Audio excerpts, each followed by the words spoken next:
why we don't see more wonders today. Cornelius, hello again. Hello. In today's world, when we hear a bad news, we receive it as it is, bad news.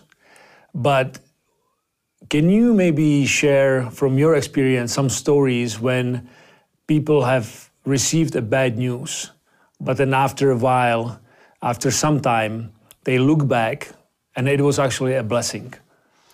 Yeah, I think many people have made this experience. I remember one man, he came to me and he wanted me to pray for him. Mm-hmm. But I always try to talk with the people because, you know, as I said, there are many different reasons why people are ill. Maybe they need advice, maybe they need some help. And he had a burnout, he had depressions, he was afraid to lose his job, he had hypothec on the house, family, so his whole life was in danger. And I really prayed and I had the hope that I can heal him in the name of Jesus, but I had no signal. But I had on my heart to talk with him about some points because it seemed to me that he is living totally wrong. He had the wrong priorities. He was only focusing on the job. He thought when he is busy, then he shows and proves the fact that he's a man, that he cares for the family and so on. But he had no time for the family, for the children at all. And I tried to make him understand that he maybe should take the situation to make changes. He was not very happy about my advice. Yeah. But after, I think it was 3 years, I met this man again and he came smiling to me. And he said, Cornelius, I can tell you, I have lost my job. And I'm so happy about it because this job and my attitude to this job has destroyed everything. He said, today I can work at home. I have a small firma. I can do my job from home. I have time for the children. I have time for the family. You know, everything was changed. And here you see many people are in situations and they want to come in better circumstances, they want to have a healing, but maybe they need a change. I know other situations where people, it's a very hard situation. A woman here in Czech, she invited me home to the family, and I must uprightly say it was a poor village and they were living in a big house. My first impression was, is it necessary to live in such a big house, in such a... But the situation, she told me her story, and it started that her own daughter died with 19 years, I think. Very hard situation. But this was opening her heart and her eyes for children without parents. It's maybe a process, but she started to think about this. And it was ending that they were adopting children more and more and more. And then the government said, hey, when you take 2 more children, I think, then we build a big house for you and you can live there with the children. So now I know why they had such a big house. They were needing it for all the children they have. And here you see also a very difficult situation, but it is opening the mind, it's opening for a new dimension of life, for a new part in the society. Today, she is traveling, she's visiting schools, telling about what she's doing, and she has, with this community, with all the parents, with adopted children, she can be a testimony. So God has opened a big door to many people, and she's a big light in this area. So we cannot say in this situation that it was the will of God that the daughter dies. But we can say that negative situation has always the potential to learn something, to change something. I must not say to people who made such an experience, it was the will of God that your daughter dies. Why must I say something like this? But in a negative situation is a potential. That's what I say. And we can learn from it or we can use it. Yeah. We have talked about how God in the Bible intervenes in different situations. We talk about that God intervenes today. But why don't we see it more often? There are many different reasons. I think God is still active. And we see when we take Jesus in the Bible, we can learn a lot. We see, for example, how Jesus during this short time was changing his, I call it strategy. In the beginning he was healing everybody, but he was changing when the people were expecting wrong things. Then he rejected a miracle, or he was doing it in secret. So sometimes Jesus has reasons not to do a miracle. For example, when people would make wrong interpretations about it.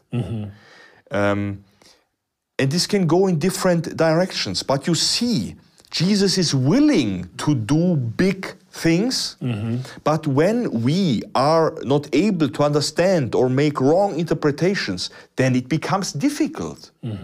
And there are other points. Some churches, they don't believe in healing at all. They don't pray for it.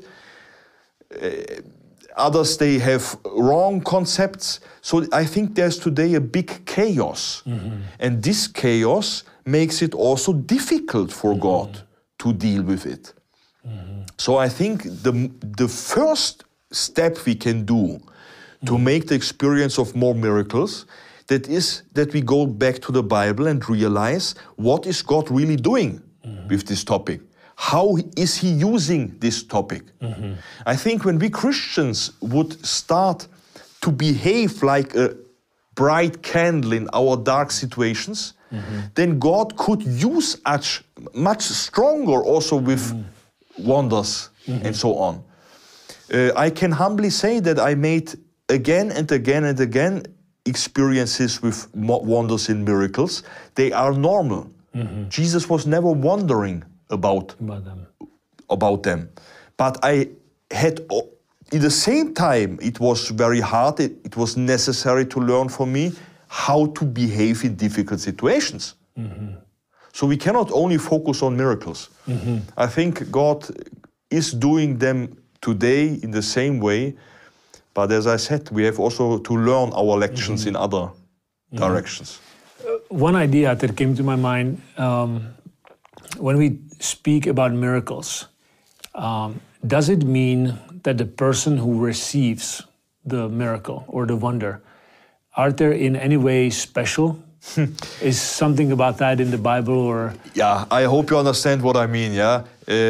It's really like this. I make the experience that when I come to a church, for example, and I tell about testimonies, experience I made with God, some wonders, and some are really strange wonders, then people, they look, oh, really some said to me, Cornelius, you are on another spiritual level. But this is totally wrong. When you study the Bible, you see that Jesus was integrating disciples in his plan, even when they were totally in flesh. Yeah, just look on Peter. He made the big. He was catching many fishes. What is the result? Does this prove the fact that Peter was spiritual? No, he was going on the knees and said, "Go, depart from me, I'm a sinner." So he makes the experience of a miracle because he was a sinner and not spiritual. Because Jesus wanted to change him. The same with the disciples, integrated when Jesus is feeding 5,000 people. Does it mean that they are especially spiritual? No, it's standing, their heart was hardened during this and after this. With this miracle, Jesus wanted to change their heart, but it was not working. you see that they, after this miracle, again and again were talking, who is the best of us? Who is the best of us? You know?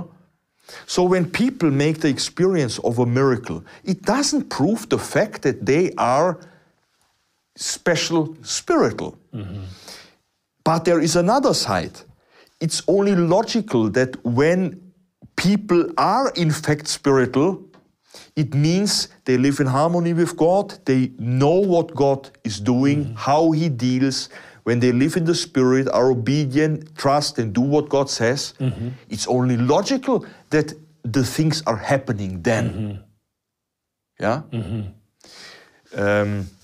But then a spiritual person will never be proud about the experience he made.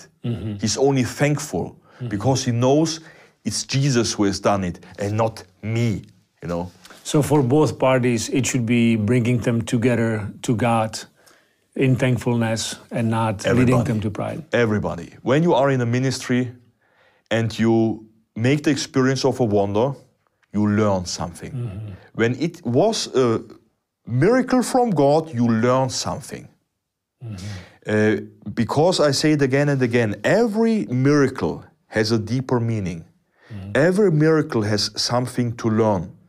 When I started my ministry here in Czech, it's a long history, but we had our first street evangelization with the podium. It's a long story, but then God made a miracle.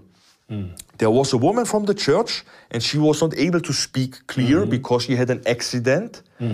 Was blind on one eye. She was 2 weeks in coma, and she had lost the possibility to speak clear. She was stumbling. And she was so afraid because she thought that she must talk on the podium. And I said to her, hey, don't worry, this is a misunderstanding, you must not. But then leaders came, pastors, leaders, to watch what we do and to find out if this is from God or not. And in that moment I made a break, and this woman came to the podium. I had no information about this. And she went to the microphone and started to give her testimony. And in the first seconds, I realized that she's talking clear. I was sitting there. Pastor came with such eyes and said, this is a miracle, she cannot talk. My translator came and said, shall I translate? I said, be quiet, because you know, all the pastors were standing there and leaders, and they realized this is a miracle. And what was the message? The message from God was, I can use in this ministry everybody.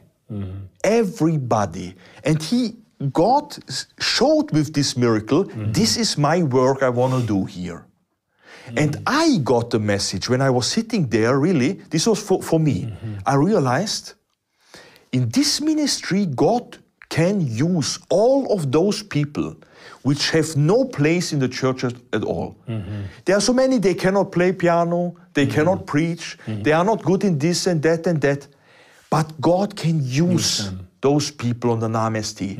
And this is my experience the last year, that those weak people, ill people, old people, they are my best supporters in this work. And they talk with other people. I had one in town, I can say it, in Martin in Slovakia, a good friend, Pavel. Yeah? He had a brain, blood in the brain. He was ill long time. Until today, he cannot work. He's not able to do many things. And when he came the first time to our evangelizations, I really thought, what can he do? Hey, he has the most conversations with the people. Wow. And I was in one city with different pastors, educated pastors, you know. They were watching him with open mouth, how he is talking with the people on the street. And the people gave him a hug. They were so thankful. You know, God can use us. And nobody must be proud when he makes an experience of a miracle. And nobody must think I am out of the game when I am ill. My experience is that many people who have problems, who have diseases, God can use them maybe much better than everybody else. Wow. Thank you so much. This is a fantastic message, and we'll see you again and soon. I hope so.